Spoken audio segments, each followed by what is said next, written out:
Our motion is Islam is a religion of peace. And now to speak against the motion, Douglas Murray. He's a best-selling author and founder and director of the Center for Social Cohesion, also a citizen of the United Kingdom, a member of the Church of England. Until recently, you said that your study of the Quran, you said this in print, made you an atheist. That's right. I said Muhammad made me an atheist.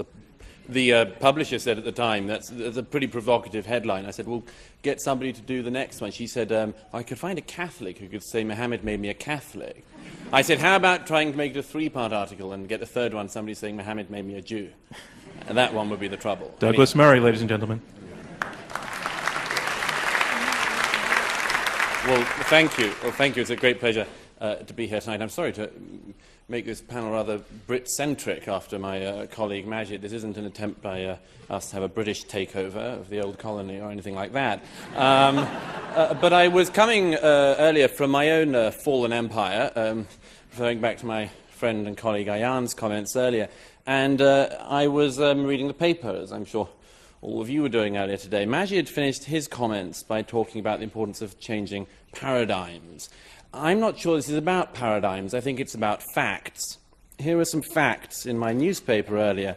The Times Square bomber, of course, a man just up the road from here who tried to kill thousands of people. Only, by the way, didn't manage it because he set the 24-hour timing device to 7 a.m. instead of 7 p.m. 1900 hours was what it was meant to be.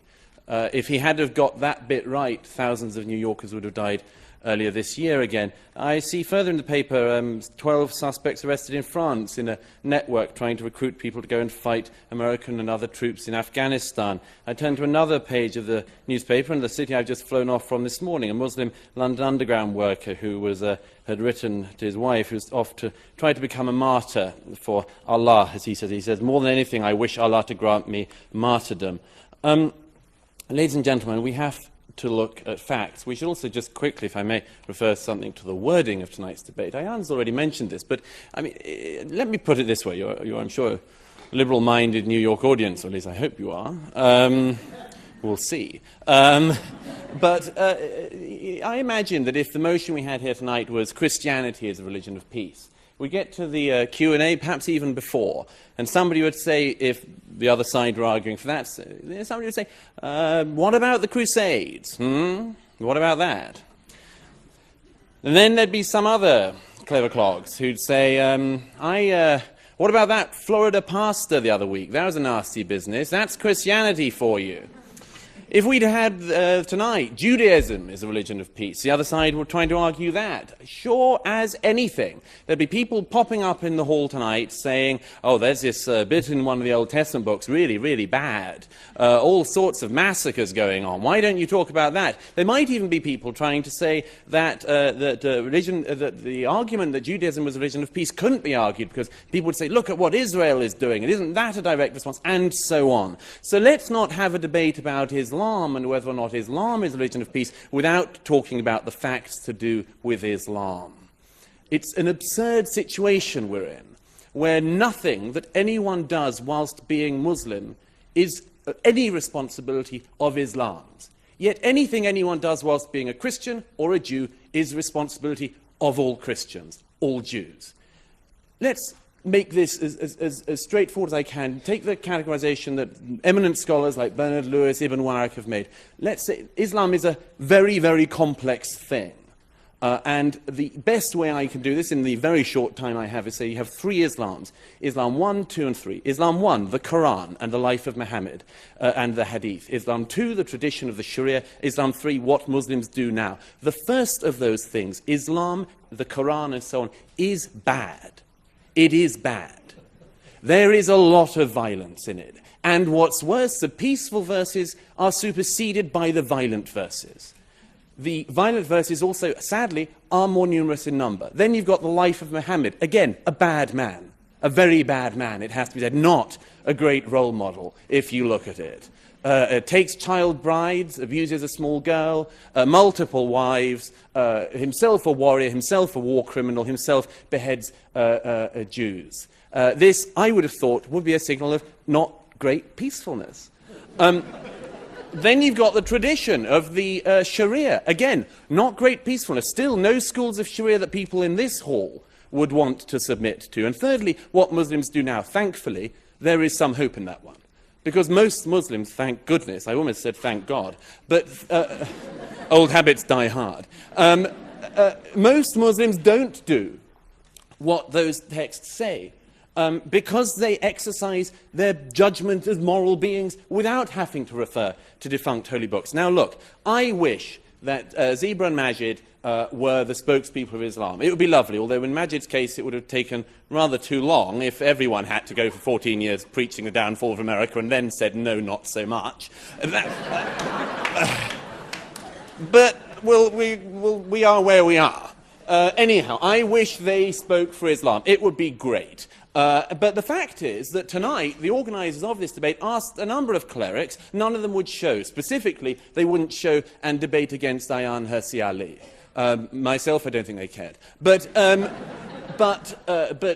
no, it's very interesting that they will not debate. Time and again, the actual leaders of your religion will not debate this. And you're left with people like we have here. The reason why is, of course, is that the leaders of the religion show such terrible lessons. It is not a small thing. It's not, as it were, a detail. It's not like a wacky Florida pastor. That you've got the largest Sunni state of Saudi Arabia, the most important Sunni state in the world, the most extraordinary closed prison of a society. It's not a detail, it's not a one-off nut job. The Shiite Republic of Iran is what it is, led by the people it's led by. That is not an accident, it's not a detail. The thing that worries me is that although tonight we hear from the fellow panellists here about how Islam is a religion of peace, the fact is that the people who are making the decisions in the religion, the people who are preaching in the religion, the heads of that religion, people like Sheikh Qaradawi, who broadcasts anti-Semitic, the most appalling filth every week on the main networks, that is the faith that's speaking for you guys. I wish that, Zeba, you were on every week on Al Jazeera, but you're not. Qaradawi is. The problem is that Islam is an unstable component, as a religion, an unstable component. 1,000 years ago, the Mu'tazilites tried to reform the religion. They were wiped out. The fact is that Islam is many things, many, many things.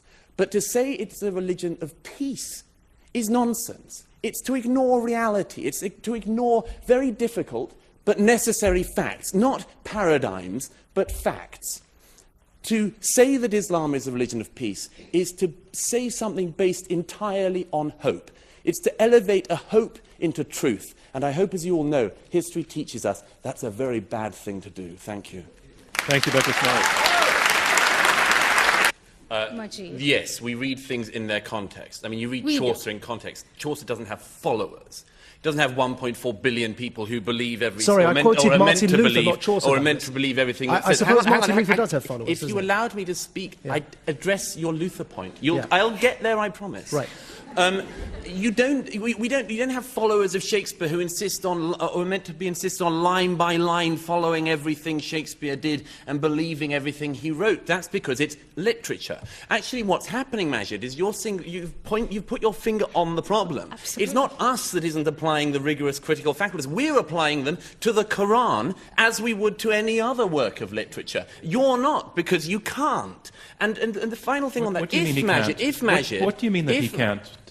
Well, because Majid knows very well. Now answer Majid's question. Yes. And then I want to bring in Zeba. If there were currently Lutheran, there are Lutherans around. You meet them occasionally in Scandinavia and so on. Very nice, very nice it is. And peaceable guys they are by and large. If, however, there was a large proportion of Lutherans somewhere in Scandinavia that started blowing up non-Lutherans, or no, sorry, let's be absolutely right, started massacring peasants.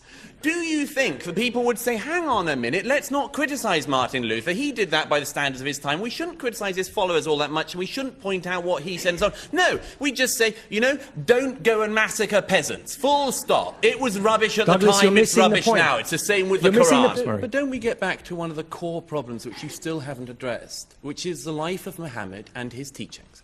Which is as follows, is that if a Christian group decides to go back to the teachings of Christ, You know, the worst stuff they find is the Sermon on the Mount of Olives.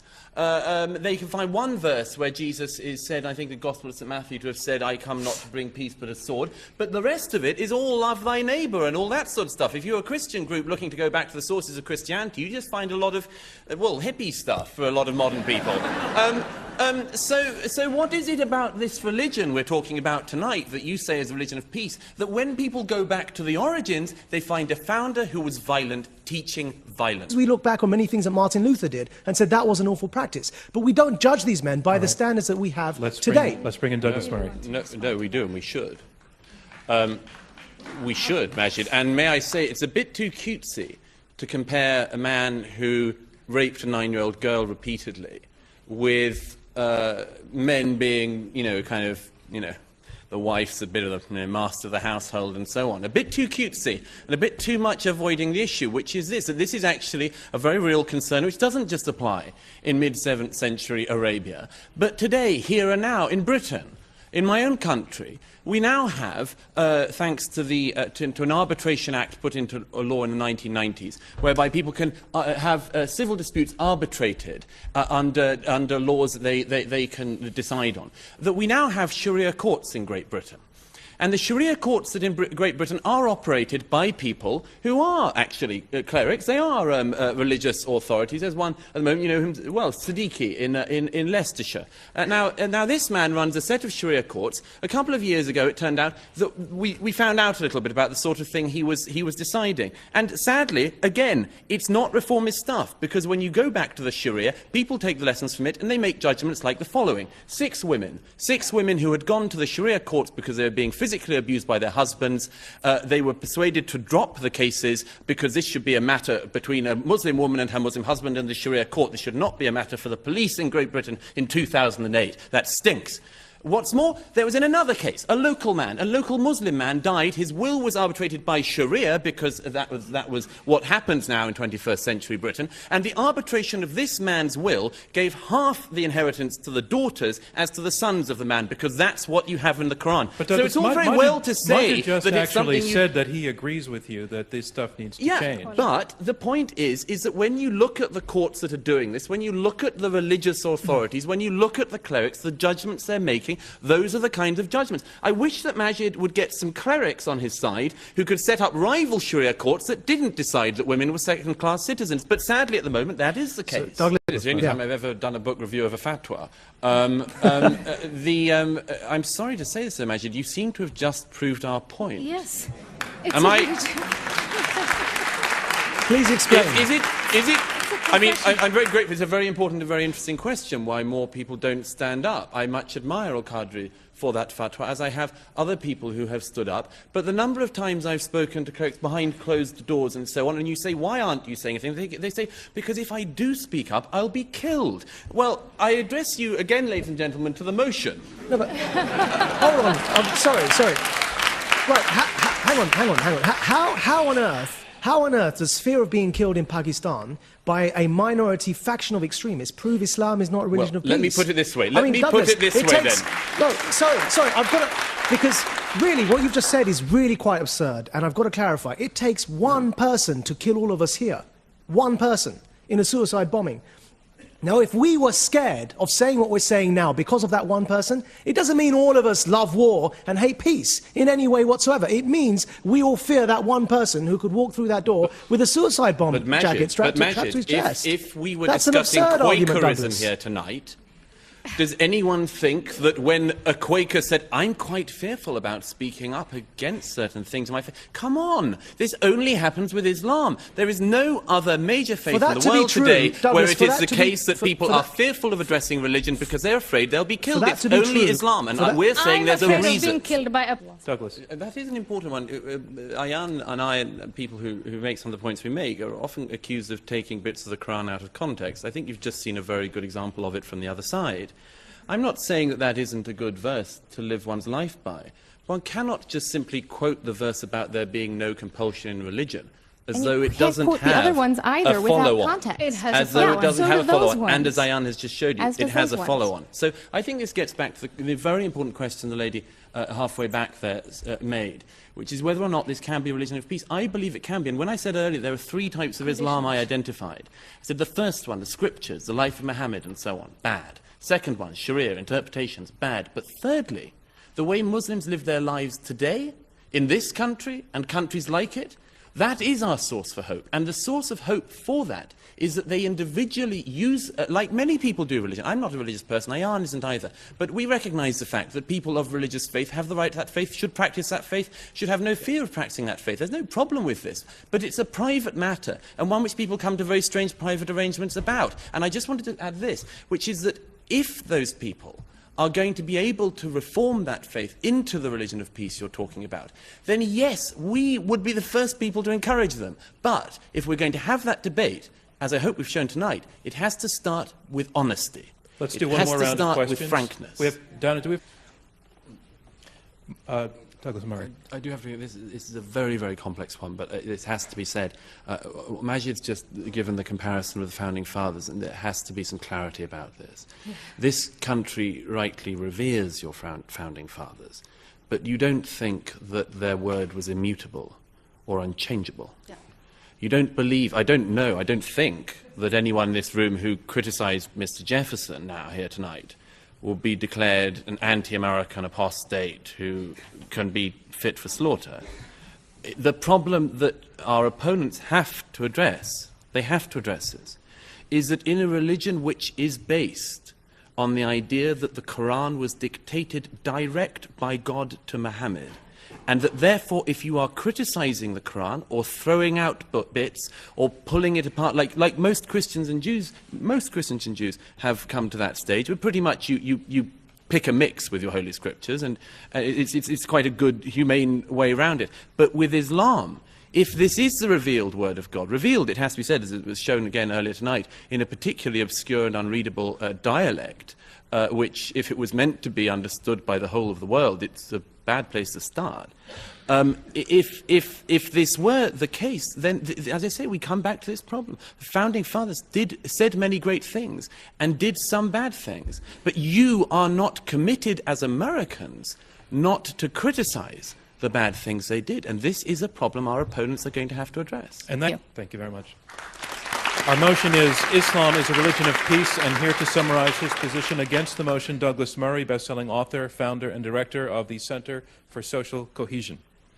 Thank you. Well, thank you for a very enlightening, I think, debate tonight. I think we, on this side, made it very clear that we don't think there's a fight between Islam and the West, or Islam and civilization, or anything else like that. We've made a very clear set of points tonight. And one of those points, which I hope people will bear in mind, is we have said repeatedly that it is in Muslims and their critical faculties, Muslims and their behavior, Muslims and their faith, that we have hope. And it is in people like you that we have hope for the future. And if the motion were that Islam a century from now could be a religion of peace, and people would be quoting Ziba and Majid and seminal moments like this, and that they had learned from it, well, that would be terrific. But at the moment, tonight, you're being asked to vote on whether Islam is now a religion of peace. Is Islam a religion of peace? I think it is very clear that it is not. This does not mean, of course it doesn't mean, that Muslims are all violent. We would never make that point. We never have made that point. Nor does it mean that there isn't hope in the future. Nor does it mean that we have to have continual clashes till the end of time. But it means we have to start by being honest. We have to be frank about what we see in Islamic history, in Islamic conquests, and in Islamic scripts. We have to be frank about that. In societies which Islam dominated, conquered, and subdued the peoples in the Middle Ages, people who were not Muslims were sometimes allowed to remain in those societies, but they were allowed to do so only by having second-class status, dhimmi status. I would ask you tonight, ladies and gentlemen, not to be dhimmis, not to have second-class status, not to vote for things because you think it's polite or because you think you have to say them, but because you think they're true. On that basis, the idea you could vote for the motion tonight is absurd. Islam is palpably, demonstrably, evidently not a religion of peace. Vote against this motion. Thank you. Thank you.